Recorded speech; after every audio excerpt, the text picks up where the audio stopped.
لو تقدر تسكن قريب من شغلك اسكن قريب من شغلك، والله العظيم هتوفر على نفسك مجهود. يعني انا كنت اول سكن خالص باخد حوالي مثلا ساعة ونص في المترو، ساعة ونص واقف بقى، اللي هو اعمل كده فاهم، اللي هو مش واقف مثلا زنقة طبيعية، لا.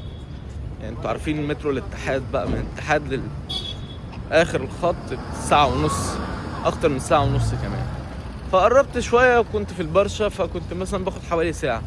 فدلوقتي قربت اكتر، وحرفيا باخد 15 دقيقة او 13 دقيقة في المترو. بس احساس كده، عارف انت، يا سلام، اللي هو انت بتصحى كده، اللي هو تغسل وشك وتمرمغ كده تروح الشغل، تحس ان انت كده ساكن جنب الشغل كده. فده بيوفر عليك وقت ومجهود كتير، وهو طبعا بيبقى غصب عن الواحد. يعني انا كنت نفسي اقرب من زمان، بس مش لاقي حاجه كويسه او لاقي فرصه كويسه اللي انا اقرب عليها.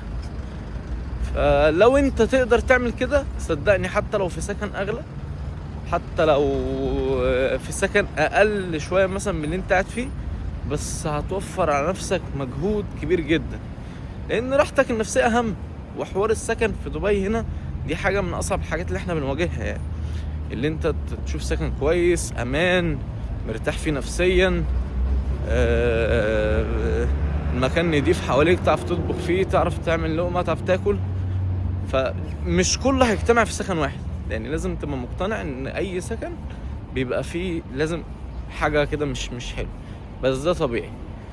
فكنت انا بفكر ان انا بحاول اوفر مثلا ان انا ابعد شويه، بس انا كنت هاذي نفسي في حاجات اكتر، كنت هبوظ شغلي، هاجي متاخر. فلا، حاول على قد ما تقدر تسكن جنب السكن ان امكن. صباحكم زي الفل، كل سنه وانتم طيبين.